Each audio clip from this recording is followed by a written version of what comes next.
Hello dear students, regional geography of the world की इस class में आप सभी का स्वागत है। हमने पिछली क्लास में यूरोप की जलवायु और जलवायु प्रदेशों से संबंधित कुछ प्रिंटेड ई कंटेंट आप लोगों से शेयर किया था। आपने उसको देखा होगा। आज हम उसी पर डिटेल से चर्चा करेंगे। तो जैसा कि आप सभी लोग जानते होंगे कि जलवायु एक लगभग 30 से 40 वर्ष या एग्जैक्टली कहें तो 35 वर्ष के जो जलवायु के कारक होते हैं, तत्व होते हैं, उनकी एक औसत दशा होती है। एवरेज कंडीशन से जो क्लाइमेट क्रिएट होता है वो हमारा जलवायु कहलाता है कि एक लंबे समय में वहाँ का तापमान कैसा रहता है, किस मौसम में कैसा तापमान रहता है, वर्षा कब कितनी होती है, आर्द्रता कैसी रहती है, हवाएं कैसी चलती हैं, इन सभी कारकों को मिला जुला कर जो औसत निकलता है उससे वहाँ की जलवायु निर्धारित होती है। तो देखिए, यूरोप की जलवायु बेसिकली शीतोष्ण जलवायु है और ऊपरी भागों में शीत जलवायु है, ध्रुवीय जलवायु है। क्योंकि आपको पता है कि यूरोप महाद्वीप पूर्णतः, जैसे कि हमने जो भौतिक विभागों के बारे में बात किया था, यूरोप के बारे में, उसमें आप लोगों को ये अंदाजा लग गया है कि यूरोप पूर्णतः उत्तरी ध्रुव में और उच्च अक्षांशों में स्थित है। और इसी कारण से यूरोप का लगभग ये मानिए कि शीतकाल में 75% भाग एकदम near to 0 degree Celsius temperature के नजदीक आ जाता है। तो इस तरह आप अंदाजा लगा पा रहे होंगे कि यूरोप की जलवायु एक तरह की ठंडी जलवायु है, शीत जलवायु है। और उत्तरी ध्रुव की बात करें तो वहाँ पूर्णतः हिमाच्छादित जलवायु, ध्रुवीय जलवायु है। अब बात होती कि यूरोप की जलवायु को प्रभावित करने वाले प्रमुख कारक कौन कौन से हैं। जलवायु के बारे में आप समझ ही गए कि जलवायु हम किसको कह रहे हैं। तो अब बात आती है कि कौन कौन से कारक हैं वहाँ के जो वहाँ की जलवायु को डिसाइड कर रहे हैं। तो देखिए, जलवायु के तत्व अलग चीज है और कौन से कारक उसको डिसाइड कर रहे हैं ये अलग चीज है। तो जिन कारकों की हम बात करें तो किसी भी क्षेत्र की जलवायु को निर्धारित करने वाला प्रमुख कारक होता है कि उसकी अक्षांशीय स्थिति कैसी है, उस भूभाग की अक्षांशीय स्थिति कैसी है, और या फिर जो उसके सराउंडिंग चीजें हैं, सराउंडिंग भौगोलिक स्ट्रक्चर्स हैं, उनकी अक्षांशीय स्थिति कैसी है। तो यूरोप की अक्षांशीय स्थिति में खास बात यह है कि उत्तरी ध्रुव में पूर्णतः आपके उत्तरी ध्रुवों तक विस्तारित है। उत्तरी गोलार्ध में प्रारंभ होकर और उत्तरी ध्रुवों तक ये विस्तारित है। तो आप समझ पा रहे होंगे कि उत्तरी ध्रुवों पर तापमान बहुत कम रहता है। और इसके अलावा एक नेक्स्ट बात यह है कि यूरोप अपने अधिकांश भागों में लगभग 3 दिशाओं से महासागरीय भागों से घिरा हुआ है। जैसे कि आप देखेंगे ऊपर की ओर आर्कटिक महासागर हो गया, हमारे इसके पश्चिम की ओर है अपना अटलांटिक महासागर हो गया, दक्षिणी भाग में हम जाएंगे तो भूमध्य सागर हो गया। इस तरह इस महासागरीय घिराव के कारण यूरोप की जलवायु पर समदशा पाई जाती हैं, यानी तापमान में या जलवायु में समानता पूरे वर्ष एक सिमिलरिटी सी एक औसत दशाएं पाई जाती हैं। क्योंकि समुद्री प्रभाव के कारण ना तो तापमान बहुत ज्यादा अधिक हो पाता है, ना तापमान बहुत ज्यादा कम हो पाता है। हालांकि ध्रुवीय प्रभावों के कारण, उत्तरी ध्रुव के प्रभाव के कारण तापमान फिर भी बहुत कम रहता है। और उसको ज्यादा इंटेंस करने, शीत दशाओं को ज्यादा इंटेंस करने में वायु राशियों का भी प्रभाव रहता है। तो इस तरह वायु राशियां और चक्रवातीय दशाएं एक नेक्स्ट कारक है जो कि यूरोप की जलवायु को डिसाइड करता है। देखिए क्या होता है कि वायु राशियां, आपने फर्स्ट ईयर में भौतिक भूगोल में पढ़ा होगा कि एक बिग एयर मास होता है जो कि लंबे समय से किसी क्षेत्र की दशाओं को, किसी क्षेत्र की विशेषताओं को धारण करके उस क्षेत्र में प्रवाहित होता है। तो ऑब्वियसली बात है कि उस क्षेत्र की दशाओं को वो जब अपने में समाहित कर लेता है तो उससे वो जिस भी क्षेत्र में प्रभावित होता है उस क्षेत्र को वो प्रभावित करता है। अगर ठंडी वायु राशि होगी तो जिस क्षेत्र में प्रभावित होगी वहाँ ठंड का प्रसार करेगी, और अगर गर्म वायु राशि होगी तो जिस क्षेत्र में प्रसारित होगी वहाँ उष्ण दशाओं का प्रसार करेगी। तो इस तरह वायु राशियों का भी काफी प्रभाव पड़ता है यूरोप की जलवायु पर। कुछ चक्रवाती दशाएं इन वायु राशियों की वजह से, तापमान के तापांतर की वजह से, दाबांतर की वजह से कुछ चक्रवाती दशाएं भी क्रिएट होती है। तो चक्रवाती दशाएं अपने साथ में जिस क्षेत्र से चक्रवात आता है या जिस प्रकार का चक्रवात है उससे वो उस क्षेत्र की जलवायु को प्रभावित करते हैं। जैसी भी उनकी विशेषता होती है। तो इस तरह से ये कुछ कारक हुए जो यूरोप की जलवायु को प्रभावित करते हैं। इसके अलावा महाद्वीपीयता का प्रभाव, महाद्वीपीयता जैसे कि महासागरीयता का प्रभाव मैंने आपको बताया कि क्या समानता पाई जाएगी, समरूपता पाई जाएगी। इसी तरह महाद्वीपीयता का प्रभाव ये होता है कि महाद्वीपता से मतलब है कि एक बड़ा विशाल स्थलीय भूभाग जो कि महासागरीय जलवायु दशाओं से अप्रभावित होता है, लगभग अप्रभावित होता है। इसके कारण क्या होता है कि वहां की जलवायु में एक्सट्रीमनेस पाई जाती है। आपको तापमान बहुत अधिक होगा या बहुत ज्यादा कम होगा, महासागर से आने वाली आर्द्रताएं या हवाओं के प्रभावों से वो बिल्कुल अलग होगा, विलग होगा। तो इस कारण महाद्वीपीयता के प्रभाव भी यूरोप की जलवायु में पाए जाते हैं। जैसे कि आप देखेंगे पश्चिमी जो रूस का क्षेत्र है हमारा, या जैसे मध्य यूरोप से पूर्वी यूरोप के हम बढ़ते जाते हैं तो महाद्वीपीय जलवायुता का प्रभाव बढ़ता जाता है। तो इस तरह ये कुछ कारक हुए। अब बात करते हैं हम यूरोप की जलवायु की विशेषता की।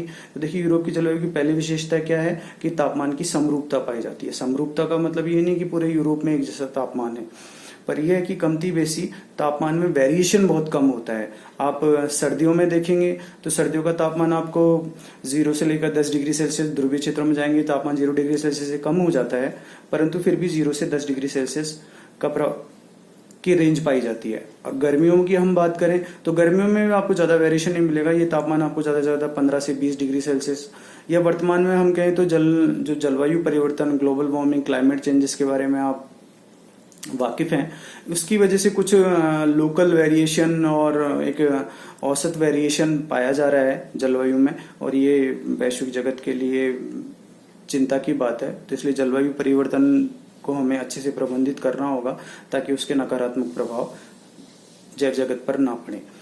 तो जो तापमान की समरूपता की हम बात कर रहे थे, तो आपने देखा कि शीतकाल और ग्रीष्मकाल के तापमान में बहुत ज्यादा अंतर नहीं पाया जाएगा। आप भारत की बात करें कि भारत में तापमान की समरूपता नहीं पाई जाती है, क्योंकि आप देखेंगे हम जैसे राजस्थान प्रदेश की बात करें तो राजस्थान में आपने देखा होगा ग्रीष्मकाल में तापमान 50 डिग्री सेल्सियस से प्लस भी हो जाता है कई जगह पे।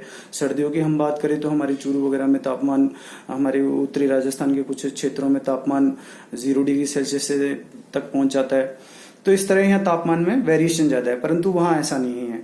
और जो भूमध्य सागरीय प्रदेश हैं उनमें भी सागरीयता के प्रभाव के कारण तापमान में एक समरूपता सी पाई जाती है, और यहाँ ठंड का प्रभाव भी बहुत सीमित होता है उत्तरी ध्रुवीय क्षेत्रों की तुलना में, यूरोप के उत्तरी ध्रुवीय क्षेत्रों की तुलना में। तो इस तरह तापमान की समरूपता का मैंने एक विशेषता आपको बताई। इसके अतिरिक्त यूरोप की जलवायु की अन्य विशेषताओं की बात करें तो वर्षा का एक फैक्टर आता है, क्योंकि देखिए जलवायु में तापमान और वर्षा दो प्रमुख तत्व होते हैं। तो वर्षा की बात करें तो यूरोप में लगभग अधिकांश भाग में वर्षा की प्रचुरता पाई जाती है, अच्छी खासी तादाद में वर्षा होती है जितनी आवश्यकता होती है। परंतु इसमें भी क्या है कि जैसे कि अधिक वर्षा के प्रदेश हैं, जैसे कि आप पश्चिमी यूरोप के जो महासागरीय प्रभाव वाले क्षेत्र हैं, जैसे कि अपना ब्रिटेन हो गया, स्कैंडिनेवियन प्रदेश हो गए, या जो हमारे फ्रांस वगैरह के जो पश्चिमी हिस्से हैं, अपना नीदरलैंड है, बेल्जियम है, इनमें बहुत अच्छी बरसात होती है। ब्रिटेन के कुछ क्षेत्रों में 450 सेंटीमीटर 400 सेंटीमीटर प्लस बरसात होती है। इसके अतिरिक्त वर्षा लगभग पूरे साल होती है। ये बात अलग है कि चक्रवाती है, मौसमी दशाओं में ये वर्षा की मात्रा अधिक हो जाती है, परंतु फिर भी कमती बेशी बरसात पूरे वर्ष चलती रहती है। इसके अतिरिक्त कम वर्षा के प्रदेशों की बात करें तो जैसे जैसे हम यूरोप के पश्चिमी भागों से पूर्वी भाग की ओर जाएंगे वर्षा की मात्रा कम होती जाती है। उसका कम होने का कारण क्या है कि महासागरीय दशाओं का प्रभाव सीमित होता जाता है और महाद्वीपीय दशाओं का प्रभाव बढ़ता जाता है। ठीक है, तो जो मध्य यूरोप का भाग है उसमें आपको वर्षा कम मिलेगी। आपको ये वर्षा की मात्रा यहाँ आपको 70-80 सेंटीमीटर वार्षिक के रूप में प्राप्त होगी। और आगे बढ़ते हैं हम पूर्वी यूरोप या पश्चिमी रूस की ओर, तो यहाँ वर्षा की मात्रा बहुत ज्यादा कम हो जाती है। जो दक्षिणी भाग है यूरोप का, भूमध्य सागर से परिवृत क्षेत्र है, इसमें आपको वर्षा शीतकाल में होती है। ये विशेष बात है कि ग्रीष्मकाल यहाँ लगभग शुष्क होता है और शीतकाल में यहाँ आपको वर्षा का अधिकांश भाग प्राप्त होता है। इसका कारण ये है कि एक तो भूमध्य सागर से चलने वाली चक्रवाती दशाएं हैं और जो हमारी वायुदाब कटिबंध होते हैं, हमारे वायु कटिबंध होते हैं, इनमें जो शिफ्टिंग चलती रहती है उसके कारण जो कास्केडिंग इफेक्ट्स के कारण वर्षा में ये परिवर्तन पाया जाता है कि दक्षिणी यूरोप में वर्षा अधिकांशतः शीतकाल में प्राप्त होती है। इसके अतिरिक्त एक क्षेत्र उत्तरी ध्रुव का है। उत्तरी ध्रुव में वर्षा की मात्रा कम भी रहती है और जो वर्षा प्राप्त होती है वो पूर्णतः हिमाच्छादन के रूप में प्राप्त होती है आपको। तो इस तरह ये वर्षा की बात हुई। तो मैंने आपको तापमान के बारे में समझाया, वर्षा के बारे में समझाया। इसके अलावा यूरोप की जलवायु की विशेषताओं में कुछ दो चीजें बहुत महत्वपूर्ण हैं। एक तो है चक्रवातीय दशाओं का प्रभाव और दूसरा है वायु राशियों का प्रभाव। देखिए वायु राशियां, जैसे मैंने पहले इनकी आपको परिभाषा समझाई, विशेषताएं समझाई कि किसी व्यापक क्षेत्र की जो जलवायु दशाओं को समाहित करते हुए जो वृहद वायु राशियां होती हैं, वृहद एयर मास होता है, उसे ही हम वायु राशि कहते हैं, और वो जिस भी क्षेत्र में प्रभावित होती है अपनी विशेषताओं से उस क्षेत्र को प्रभावित करती है। तो अब क्या होता है कि यूरोप में हमारे वायु राशियां समुद्री क्षेत्रों से भी चलती हैं, ऊपर के उत्तरी जो ध्रुवीय क्षेत्र हैं, पूर्णतः हिमाच्छादित क्षेत्र हैं, उनसे भी आती हैं। तो इसके कारण ऑब्वियस ही बात है कि महासागर की समदशाओं का, आर्द्र दशाओं का प्रभाव वो यूरोप के मुख्य भूभाग पर डालती हैं, और ऊपर से ठंडे क्षेत्रों से आने वाली वायु राशियां अपने ठंडे प्रभाव यूरोप की जलवायु पर डालती हैं। तो इससे यूरोप की जलवायु डिसाइड हो रही है। एक मैंने बताया चक्रवाती दशाएं। चक्रवाती दशाएं जैसे कि आपने फर्स्ट ईयर में पढ़ा होगा कि चक्रवात में जो हमारे शीतोष्ण कटिबंधीय चक्रवात होते हैं, उनकी विशेषता ये होती है कि वर्षा का आगमन होता है, कालांतर से मौसम बदलता रहता है, और लगभग ये दिन प्रतिदिन की यही दशा रहती है कि बादल गहराएंगे, वर्षा होगी, एकदम कुछ बौछारें होंगी, बिजलियां कड़केंगी, फिर मौसम एकदम साफ हो जाएगा, और ये वहाँ का रोज का सा क्रम है। तो इस तरह ये भी यूरोप की जलवायु की एक प्रमुख विशेषताओं में है। तो इस तरह ये यूरोप की जलवायु के कारक, निर्धारक कारक, यूरोप की जलवायु की विशेषताएं। अब हम आते हैं यूरोप के जलवायु प्रदेशों पर। इसके अलावा हमने वर्षा के बारे में भी बात की। यूरोप के जलवायु प्रदेशों की बात करें तो हम देखिए यूरोप को मोटे मोटे तौर पर जलवायु प्रदेशों के आधार पर 5 भागों में बांटा जा सकता है। पहला सबसे जो यूनिक जलवायु प्रदेश है उसको मैं ले लेता हूँ भूमध्य सागरीय जलवायु प्रदेश। भूमध्य सागरीय जलवायु के बारे में हमारे पहले भी बातचीत हुई है, पर भूमध्य सागरीय जलवायु से मतलब है एक तो प्रमुख तौर पर जो भूमध्य सागर के परिवृत क्षेत्र हैं, ये भूमध्य सागरीय जलवायु से के क्षेत्र हैं। इसके अतिरिक्त भूमध्य सागरीय जलवायु और भी अन्य क्षेत्रों में, महाद्वीपों के पश्चिमी भागों में पाई जाती हैं, पूरे विश्व में अन्य जगहों पर, परंतु हम यहाँ सिर्फ यूरोप की बात करेंगे। तो दक्षिणी यूरोप में आप देख रहे होंगे जो हमारा दक्षिणी फ्रांस है, इटली का कुछ भाग है, हमारा ग्रीस है, हमारे जो पूर्व के यूगोस्लाविया के जो भाग हैं, इनमें इसके अतिरिक्त भूमध्य सागर का जो उत्तरी तटीय भाग है, इसमें सारे में भूमध्य सागरीय जलवायु का प्रभाव पाया जाता है। भूमध्य सागरीय जलवायु की प्रमुख विशेषताएं, वर्षा शीतकाल में होती है, ग्रीष्मकाल अधिकांशतः शुष्क रहता है।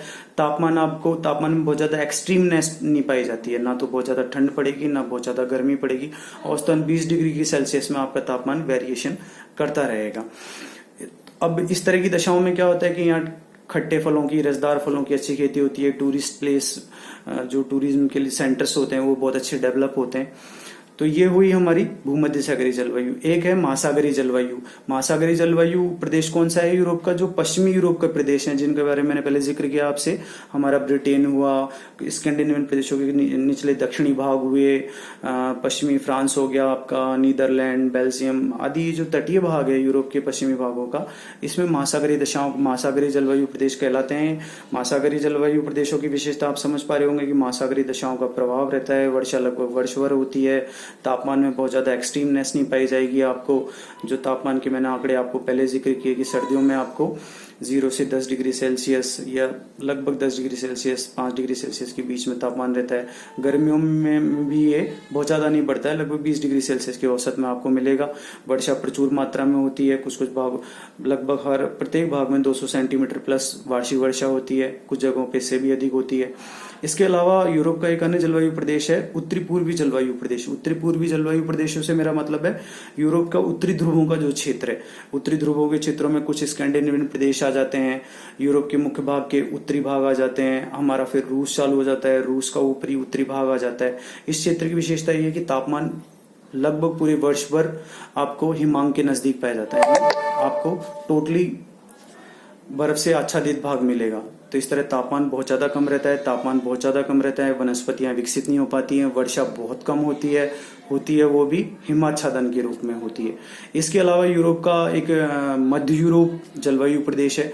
मध्य यूरोप के बारे में जैसे जिक्र किया हमने कि जैसे जैसे हम पश्चिम से पूर्व की ओर बढ़ते जाएंगे तो मध्य यूरोप पूर्व की ओर बढ़ने पर आता है, तो यहाँ वर्षा कम होती जाएगी। वर्षा कम कितनी हो रही है? लगभग 70-80 सेंटीमीटर वार्षिक आपको यहाँ कुछ क्षेत्रों में 100 सेंटीमीटर तक भी हो जाती है। तापमान आपको हल्का सा यहाँ पर तापमान में आपको क्या होगा, तापमान गर्मियों में अधिक होने लग जाएगा, लगभग 20, 22, 25 डिग्री सेल्सियस तक मिलने लग जाएगा ग्रीष्मकाल में। शीतकाल की हम बात करें तो तापमान आपको 0 से 5 डिग्री सेल्सियस तक भी कुछ जगहों पर हो जाता है, मतलब अच्छा खासा ठंड का प्रदेश है। तो इस तरह मध्य यूरोप का जलवायु प्रदेश हुआ। एक है महाद्वीपीय जलवायु प्रदेश। महाद्वीपीय जलवायु प्रदेश कौन सा है, जो एक्सट्रीम पूर्वी यूरोप का भाग है, जिसमें यूरोप अपना रूस का पश्चिमी भाग आता है। अब महाद्वीपीय जलवायु प्रदेश में जैसे कि बात हुई हमारी कि महाद्वीपीयता के प्रभाव के कारण तापमान में एक्सट्रीमनेस वेरिएशन ज्यादा आने लग जाता है। गर्मियों में तापमान आपको अधिक मिलेगा, लगभग 25-30 डिग्री सेल्सियस तक कई जगहों पर हो जाता है। सर्दियों में अच्छी खासी ठंड पड़ती है, 0 डिग्री सेल्सियस तापमान पाया जाता है आपको। ठीक है, वर्षा की मात्रा यहाँ और कम हो जाती है, परंतु कुछ क्षेत्रों में अच्छी वर्षा होती है और उसी की वजह से अच्छे खासे घास के मैदान, आपके गेहूं के प्रदेश, आपके मक्का के प्रदेश आदि यहाँ विकसित होते हैं, जो कि काफी आर्थिक रूप से, पर्यावरणीय रूप से काफी महत्व रखते हैं। तो इस तरह यूरोप के जलवायु प्रदेश हुए। तो इस तरह हमने यूरोप की जलवायु और जलवायु प्रदेशों के बारे में बातचीत की। इसको आप एक बार डिटेल स्टडी कीजिए और इससे संबंधित जो क्वेरीज होंगी उनको हम डिस्कस करेंगे। नेक्स्ट क्लास में मैं आपसे यूरोप के अपवाह तंत्र के बारे में डिस्कस करूंगा। धन्यवाद।